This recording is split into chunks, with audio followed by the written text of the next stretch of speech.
तो आज बात करते हैं फोकस पर। मतलब ध्यान कैसे लगाएं, कैसे बनाए रखें। हमारे पास डेविड स्पार्क्स और हरमन अबेले की किताब फिक्स योर फोकस का एक हिंदी सारांश है, और कोशिश यही रहेगी कि समझें कि भाई आजकल ये ध्यान भटकने वाली दिक्कत क्यों बढ़ गई है और करें क्या इसका।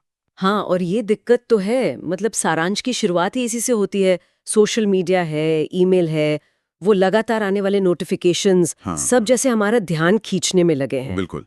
और जैसा स्रोत कहता है, फोकस गया मतलब सिर्फ टाइम नहीं गया, एनर्जी भी गई। तो इस पर थोड़ा और सोचते हैं।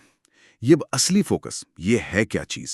देखिए, किताब कहती है कि फोकस सिर्फ किसी चीज को देखना या उस पर ध्यान लगाना भर नहीं है। असली फोकस है अपनी पूरी एनर्जी, पूरी की पूरी क्षमता उस एक काम पर लगा देना जो उस पल सबसे जरूरी है। अच्छा। यहीं पर वो 80-20 वाला नियम आता है, सुना होगा आपने, कि हमारे सिर्फ 20% काम ही असल में 80% नतीजे लाते हैं। हाँ हाँ, पैरेटो प्रिंसिपल। जी। पर मजे की बात यह है, हम अक्सर पहचान ही नहीं पाते कि वो 20% काम कौन से हैं। इसीलिए शायद ये जानना ज्यादा जरूरी है कि क्या नहीं करना है, बजाय इसके कि क्या करना है। एक नॉट टू डू लिस्ट। ये तो दिलचस्प बात है। क्या नहीं करना है कि लिस्ट। तो मतलब पहले ये पहचानना कि जरूरी क्या है, इसके लिए तो लक्ष्य साफ होने चाहिए, है ना। एकदम सही पकड़ा, बिल्कुल। इसीलिए किताब स्मार्ट लक्ष्यों की बात करती है, यानी लक्ष्य स्पेसिफिक हो, स्पष्ट, मेजरेबल हो, जिन्हें नाप सकें, अचीवेबल मतलब जो किए जा सकें, हाँ, रेलेवेंट भी। रेलेवेंट बिल्कुल, जो आपके बड़े मकसद से जुड़े हों, और टाइम बाउंड यानी समय सीमा तय हो। इनके बिना तो बस भटकते रहेंगे। ये लक्ष्य एक तरह से कंपास का काम करते हैं, बताते हैं कि ऊर्जा कहाँ लगानी है। ठीक है, लक्ष्य तय हो गए, पर रास्ते पर टिके रहना वो कैसे होगा। आजकल तो 2 मिनट भी शांति से बैठना मुश्किल है। क्या कुछ ठोस तरीके हैं इसके लिए। हाँ, बिल्कुल है। एक तरीका है डीप वर्क। इसका मतलब है बिना किसी भी डिस्टरबेंस के, कोई फोन नहीं, कोई ईमेल नहीं, शायद 2-3 घंटे बस एक काम में पूरी तरह डूब जाना। 2-3 घंटे बिना किसी रुकावट के। ये सुनने में तो बहुत अच्छा है, पर क्या ये प्रैक्टिकल है आज के जमाने में। सवाल तो जायज है। किताब भी मानती है कि ये मुश्किल है, पर नामुमकिन नहीं। इसके लिए थोड़ा माहौल बनाना पड़ता है। लोगों को बताना होता है कि भाई इस समय मैं उपलब्ध नहीं रहूंगी, और खुद पर कंट्रोल रखना सबसे जरूरी है। हम्म। एक और तकनीक है जो शायद थोड़ी आसान लगे, पोमोडोरो। इसमें क्या करते हैं, 25 मिनट पूरी एकाग्रता से काम किया, फिर 5 मिनट का ब्रेक। अच्छा, 25 मिनट काम, 5 मिनट ब्रेक। हाँ, और ऐसे कुछ साइकिल के बाद एक लंबा ब्रेक। ये छोटे छोटे ब्रेक दिमाग को फ्रेश रखते हैं, फोकस बनाए रखने में मदद मिलती है। और वो जो मल्टीटास्किंग का बड़ा शोर है आजकल, एक साथ कई काम करना। हाँ, यहीं पर किताब एक बहुत जरूरी बात कहती है। मल्टीटास्किंग असल में एक मिथ है, एक भ्रम। हमारा दिमाग एक साथ कई काम कर ही नहीं सकता। वो बस तेजी से एक काम से दूसरे पर स्विच करता है। अच्छा। और इस स्विचिंग में बहुत सारी मेंटल एनर्जी बर्बाद होती है, गलतियां होने का चांस बढ़ जाता है, काम की क्वालिटी गिरती है।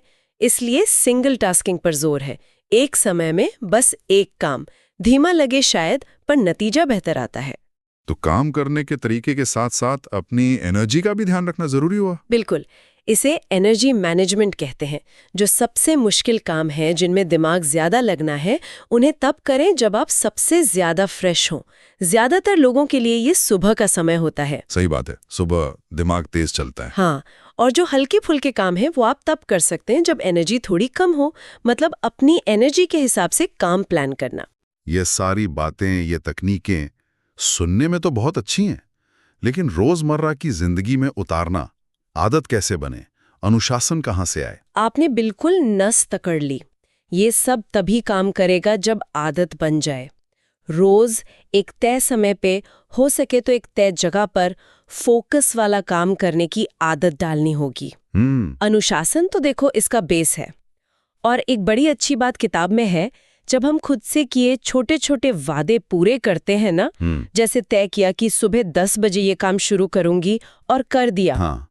तो हमारे दिमाग का ना खुद पर भरोसा बढ़ता है। ये सेल्फ ट्रस्ट फोकस को और मजबूत करता है। ये दिलचस्प है, खुद पर भरोसा बनाना।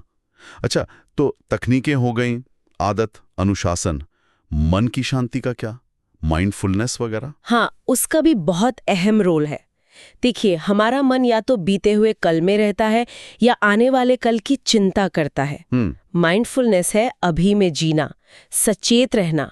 ध्यान यानी मेडिटेशन इसमें बहुत मदद करता है। मेडिटेशन से एकाग्रता बढ़ती है? जी हाँ, वो हमें सिखाता है कि विचारों को आते जाते कैसे देखें और कैसे ध्यान वापस उस काम पर लाएं जो हम अभी कर रहे हैं। किताब का सार यही है, अभी के काम पर फोकस करो, वर्तमान में रहो। तो अगर इस पूरी बातचीत को समेटें, हाँ। तो मतलब ये हुआ कि पहले तो पहचानो कि क्या चीजें ध्यान भटका रही हैं, उन्हें हटाओ। फिर अपने लक्ष्य बिल्कुल साफ रखो, शीशे की तरह। बिल्कुल। फिर एक समय पर एक काम, पूरी लगन से अपनी एनर्जी का ध्यान रखो, और सबसे जरूरी, इसे आदत बनाओ, अनुशासन लाओ। जैसा किताब कहती है, सफलता उन्हीं को मिलती है जो अपनी एनर्जी और ध्यान सही जगह लगाते हैं। हाँ। और जाते जाते एक बात और सोचने के लिए छोड़ जाती हूँ। फोकस सिर्फ ये तय करना नहीं है कि हम क्या करेंगे या क्या हासिल करेंगे। अच्छा। ये उतना ही इस बारे में भी है कि हम अपना कीमती वक्त और ध्यान किन चीजों को नहीं देंगे। आज की इस तेज रफ्तार दुनिया में जहां हर तरफ शोर है, शायद ये चुनना कि हम जानबूझकर किन चीजों को नजरअंदाज करेंगे, ये उतना ही महत्वपूर्ण है जितना ये चुनना कि फोकस किस पर करना है।